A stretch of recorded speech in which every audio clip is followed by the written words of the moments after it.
Hola a todos, bienvenidos a otra dosis de Derecho Penal. Hoy vamos a hablar del derecho a defensa, vamos a hablar de la Constitución Nacional, de Tratados Internacionales de Derechos Humanos y también vamos a hablar de la Declaración del Imputado. Quédate y date otra dosis de Derecho Penal.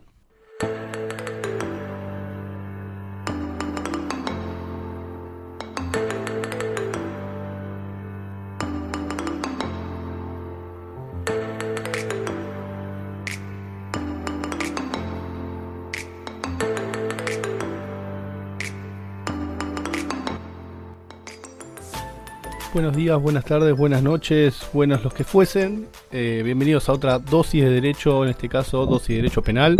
Mi nombre es Augusto, estoy acá con Gonzalo. ¿Cómo va todo? Sí, muy bien que dijiste todos los tiempos del día porque no sabemos cuándo están escuchando esto. No sabemos ni cuándo ni cómo. Ni dónde, pero sí que lo pueden escuchar donde quieran y cuando quieran. Ese es el leitmotiv, tal cual. Totalmente.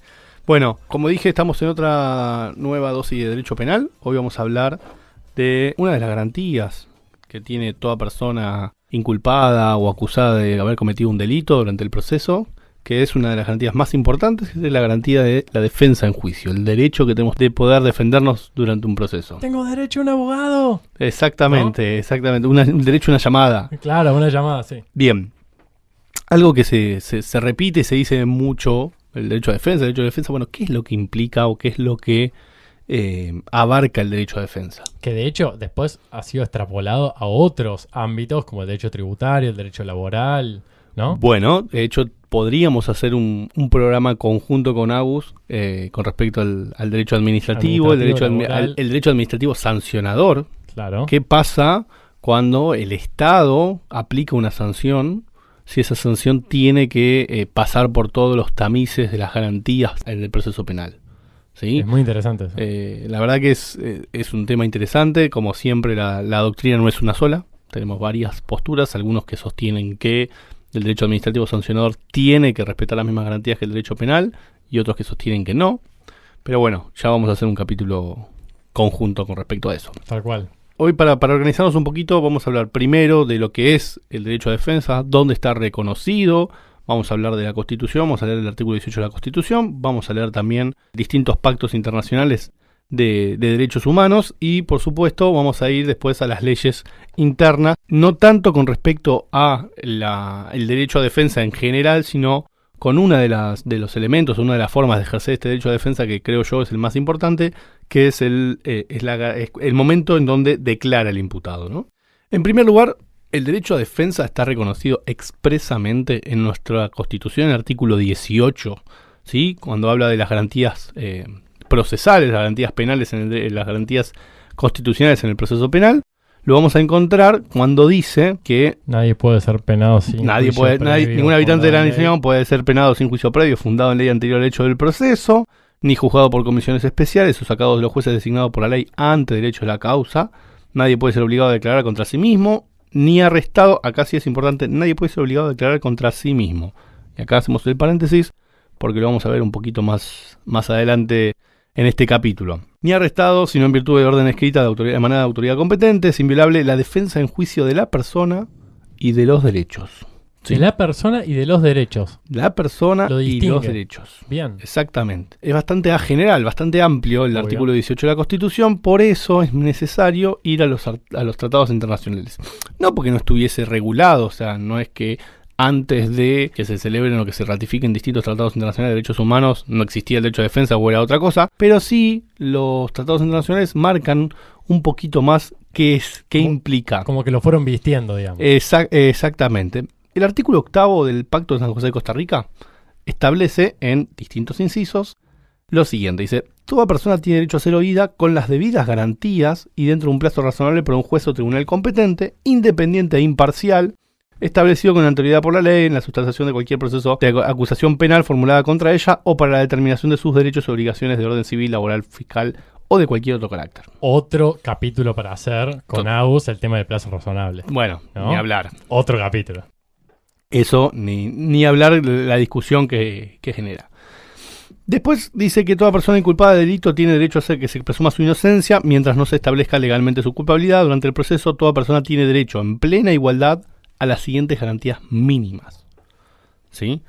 Y ahí empezamos más específicamente con el derecho a defensa. Dice: derecho del inculpado de ser asistido gratuitamente por el traductor o intérprete si no comprende o no habla el idioma del juzgado o tribunal. Bien. Sí, esto está dentro del derecho a defensa.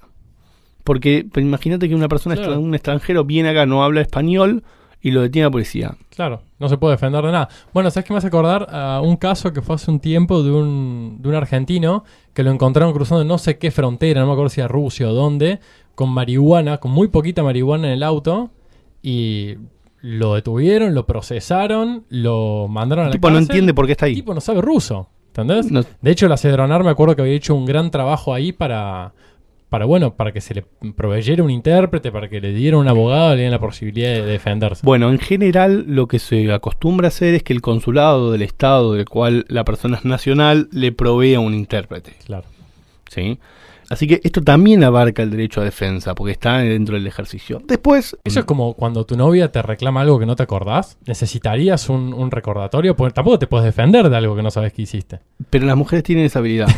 Nosotros somos demasiado desastrosos, colgados. No necesitarías intérprete ahí. No, pero un videorecorder, tipo un Black Mirror. Que me diga, sí, es verdad, lo hice. Bueno, Hice perdón. No, mejor seguir teniendo la ignorancia. Mejor no acordarse. Bien. El inciso B, también más relacionado con la declaración del imputado, dice comunicación previa y detallada al inculpado de la acusación formulada. Ahora lo vamos a ver eso cuando veamos un poco más la declaración del imputado. Concesión al inculpado del tiempo y de los medios adecuados para la preparación de su defensa. ¿Sí? Vamos a ver también que siempre se le da plazo a la defensa técnica para que pueda desarrollar y que pueda preparar su defensa. Y después dice derecho del inculpado de defenderse personalmente o de ser asistido por un defensor de su elección y de comunicarse libre y privadamente con su defensor. Después dice derecho irrenunciable de ser asistido por un defensor proporcionado por el Estado, remunerado o no según la legislación interna, si el inculpado no se defendiere por sí mismo ni nombrase defensor dentro del plazo establecido por la ley. ¿Qué está hablando? ¿Qué nos está diciendo estos dos incisos? Nosotros el Estado tiene la obligación de que la persona siempre sea asistida por un letrado. Bien. ¿Sí?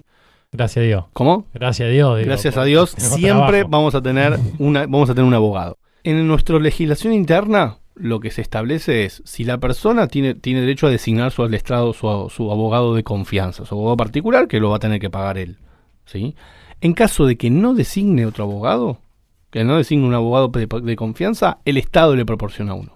Tiene el defensor oficial. El abogado que vino cuando hicimos el tema de aborto, ¿no? Sí, ¿No era defensor es oficial? el defensor, exactamente. Daniel Dani, González claro. Estier es defensor oficial de la provincia de Buenos Aires, que precisamente es eso. Para todas las personas que están acusadas de un delito, que no hayan designado un defensor particular, el Estado le va a proporcionar un defensor Ahí está Dani para cuidarlo. oficial. Exactamente.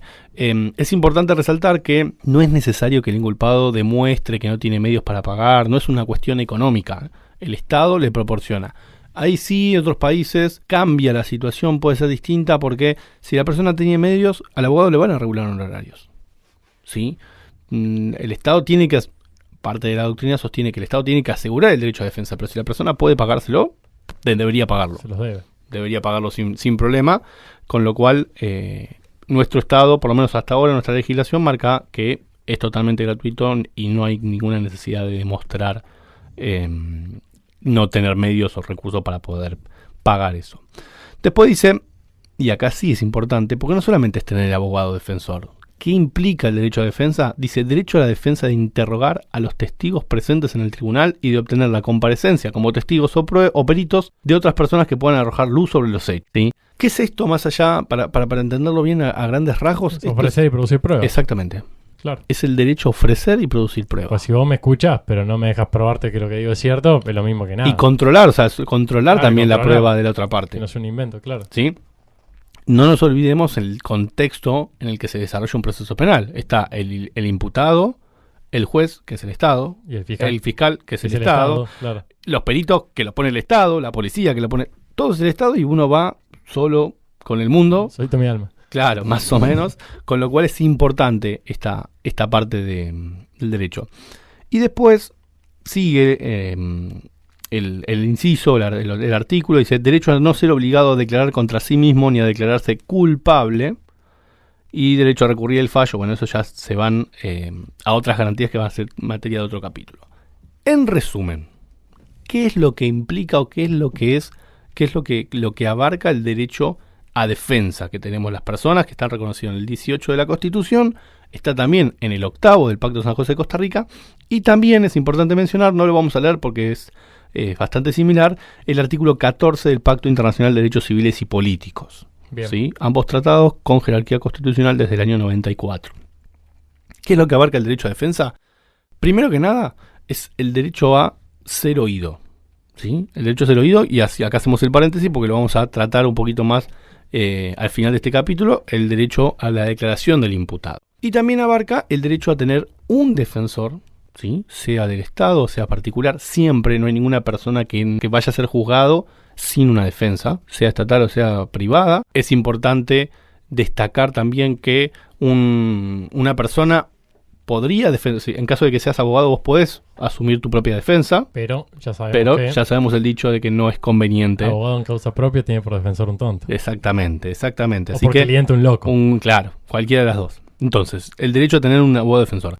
Y ese derecho a defensa también implica que vos puedas ofrecer y producir la prueba y controlar la prueba. Si yo voy a poder ofrecer testigos, peritos y un montón de prueba para poder demostrar que ese delito que me están inculpando no es así. O no es tan así. ¿Hasta ahí vamos bien? Perfecto, estoy entendiendo todo. Bien. Me siento en una de esas series de Hoy no trajimos un capítulo tan picante. No, es verdad, es más de pero ahora te lo voy a poner un poquito. Dale. Le voy a poner un poco de condimento. ¿Qué es la declaración del imputado? ¿Es lo mismo que declaración indagatoria?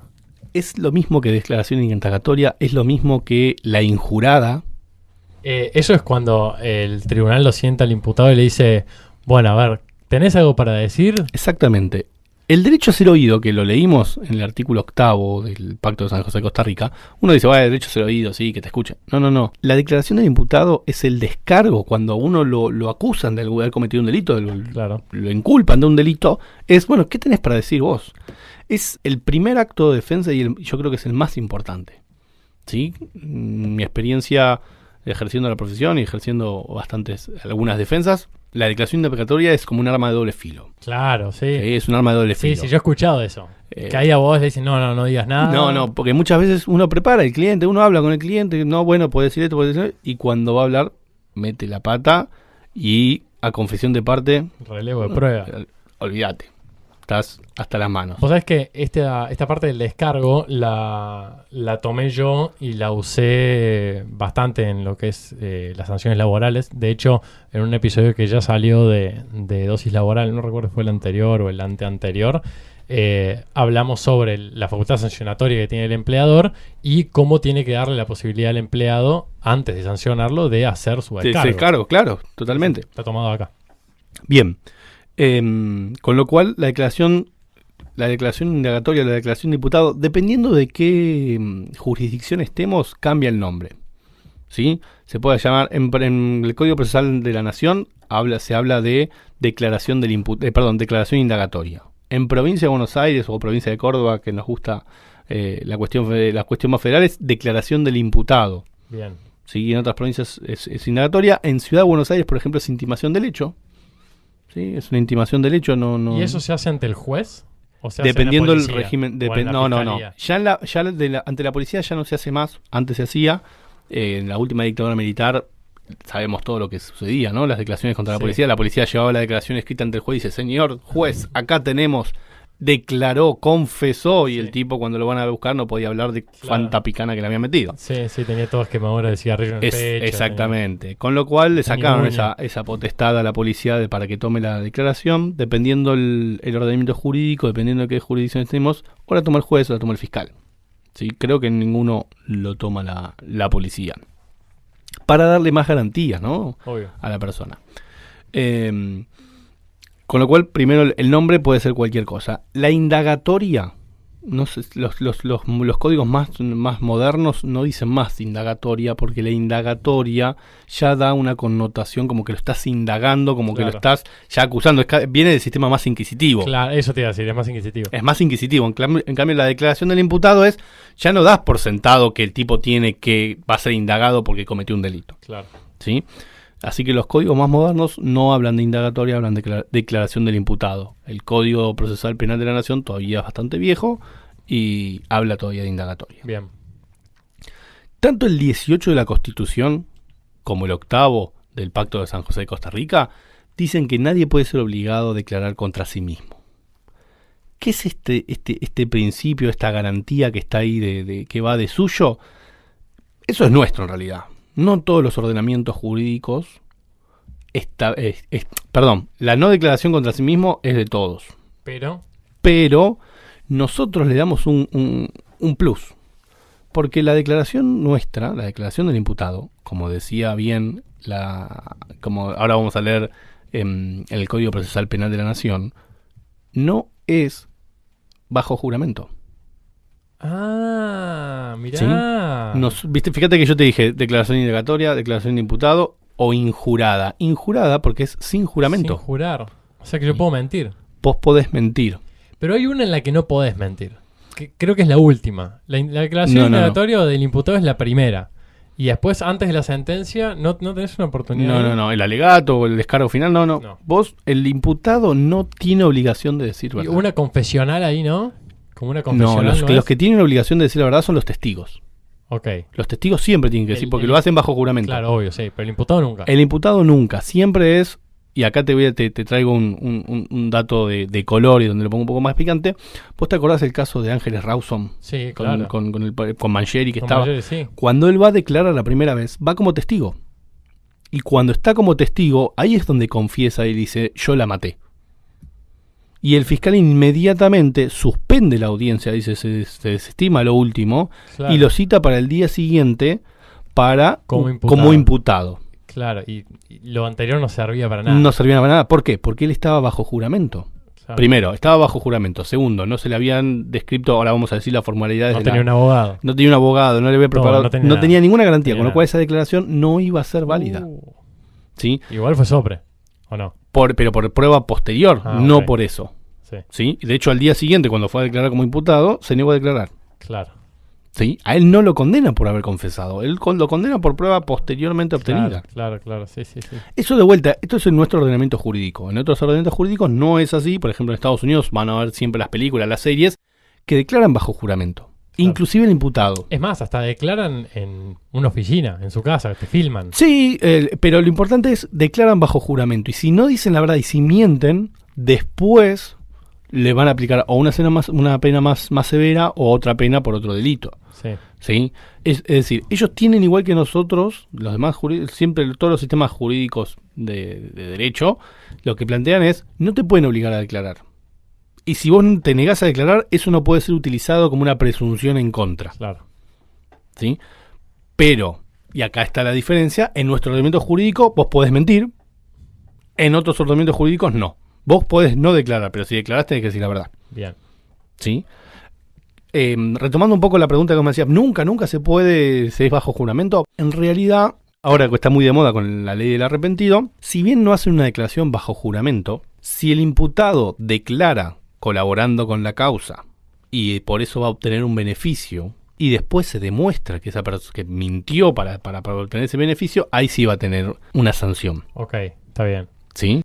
No es bajo juramento, pero no puede mentir. En ese caso, en el caso de la figura del arrepentido. Bien. Hasta ahí vamos. Está re de moda hoy. Que está muy de moda hoy. Bien. Entonces, dijimos, la declaración del imputado. ¿Qué formalidades tiene que tener? ¿Cómo son las declaraciones del imputado? Bien. Dijimos al principio que ya la policía no la toma más. Bien. Es o el fiscal o el juez. Esto está, por lo menos en el Código Procesal Penal de la Nación, desde el artículo 294 hasta el artículo 299. No lo vamos a leer porque si no se nos va muy largo el capítulo. Igualmente lo tienen ahí, lo van a tener en nuestras redes y lo tienen en la página nuestra de internet. Pero a grandes rasgos, básicamente, lo primero que se hace en la declaración del imputado, o la declaración de imputado es darle tiempo para que prepare su defensa técnica. Darle posibilidad a la defensa, al defensor que pueda tomar vista de la causa. La causa, claro. ¿Sí? Y cuando está ya en el acto de la defensa de la declaración del imputado es... Primero se describe a la persona, tal persona, con sus datos personales, si tiene un alias, lo que fuese.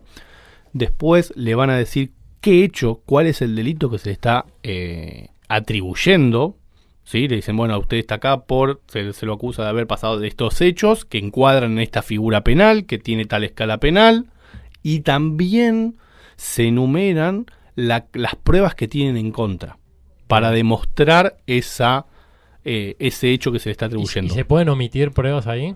No.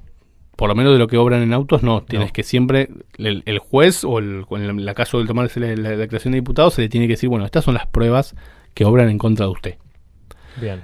Obviamente también se les lee la posibilidad que tiene, el derecho que tiene de negarse a declarar, claro, sin que eso sea utilizado como una presunción en contra. Bien. Y cuando el tipo está declarando, la mujer está declarando, el abogado o la abogada se puede oponer. Che, no, basta, cortemos No, esto acá. esto es complicado. Nosotros los abogados, cuando estamos en indagatoria, no podemos hacer nada más que poner cara de pánico y como tratar de que entienda que no tiene que decir más nada. ¿Pero te está viendo? Sí, estás, estás al lado o enfrente, sí. Okay. Sí. Pues si no le decís. Le pateás, Cuando empiezo a aplaudir, vos te callás. Y... Bueno, acá viene Bravo, qué buena declaración. Una anécdota muy graciosa. Mi viejo, que es abogado también, o que siempre ejerció el derecho penal, ya hace muchos años que no, pero durante muchos años de su vida fumaba pipa.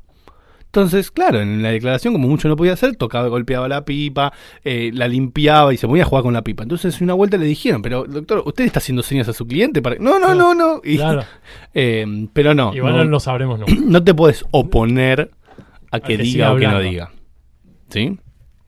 Bien. Tengo otra. Y si el imputado cuando está declarando dice, mi abogado me dijo que diga esto, ¿hay alguna sanción ahí para el No, a ver, la recomendación de la defensa técnica, vos me dijo que diga que no lo maté. No, totalmente. Listo.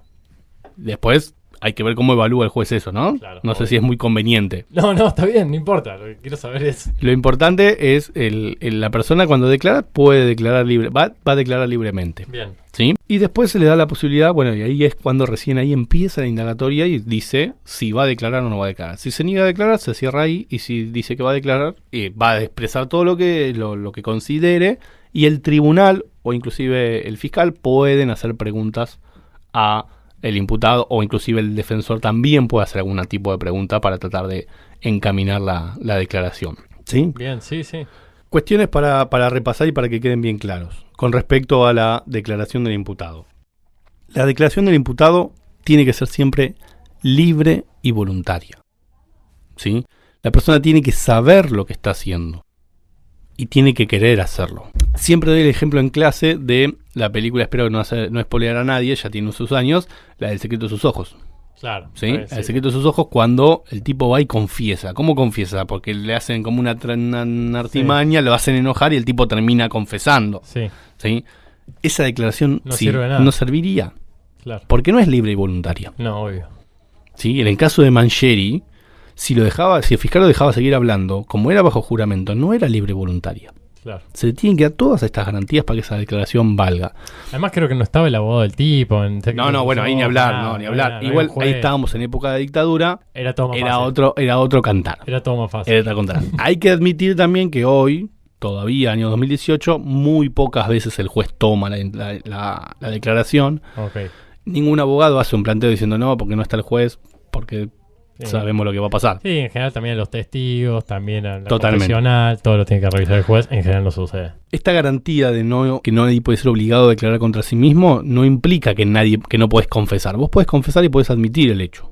Bien. Pero tiene que ser esa declaración libremente. Y tenés que haber tenido el asesoramiento jurídico correspondiente. Exactamente. Y todo esto que hablamos. Dan de todos estos conceptos. El acta de la declaración del imputado después queda sentada en el acta con todos los requisitos cumplidos. Y es un poco esto. Creo que con respecto a la defensa, la declaración del imputado es uno de los actos más importantes, por eso es que hicimos hoy un poco más de hincapié en eso. No, y además lo que deben transpirar los abogados penalistas en el momento de la declaración. No, terrible. No. En la práctica es algo... porque cualquier palabra, cualquier gesto, cualquier forma es muy difícil y también hay que admitir una cosa, ¿no? Es muy difícil pararse frente a un tribunal o estar en un juzgado y declarar. Sí. Yo he tenido personas que nada que ver con el derecho penal, que era una información sumaria para cambiar, para acreditar que una persona que tenía doble apellido valía, en realidad en el documento tenía un apellido y en la partida de nacimiento tenía doble apellido. Para acreditar que eran la misma persona hay que hacer una información sumaria y hace falta que vengan dos testigos. personas que fueron a declarar ahí como testigos, o sea, Sí, es nada muy que ver, impresionante, y se sí. descomponían. Sí. Es que la gente no está acostumbrada. Nosotros nos movemos en un ámbito que para nosotros es normal, pero la gente no la pasa bien. Así que bueno, espero que les haya servido esta dosis de derecho penal. A mí me encantó. Sí, todo lo que es derecho penal y me tiene atado a la silla todo el tiempo. Mando saludos para todos y nos estamos viendo la próxima. Sí, claro. No se olviden que nos pueden escuchar en todas nuestras redes sociales. Dosis de Derecho, nos buscan, nos encuentran.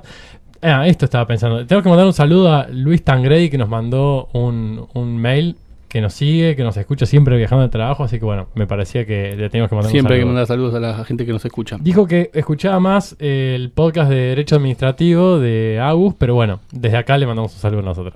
¿Pero el derecho penal? ¿Qué pasó? Bueno, no sé. Calculo que con esto... Con esto Ahora va a empezar a seguir. remontamos. Sí. Bueno, Che, bueno, muchas saludos gracias, a todos. Un abrazo grande. Chau, chau.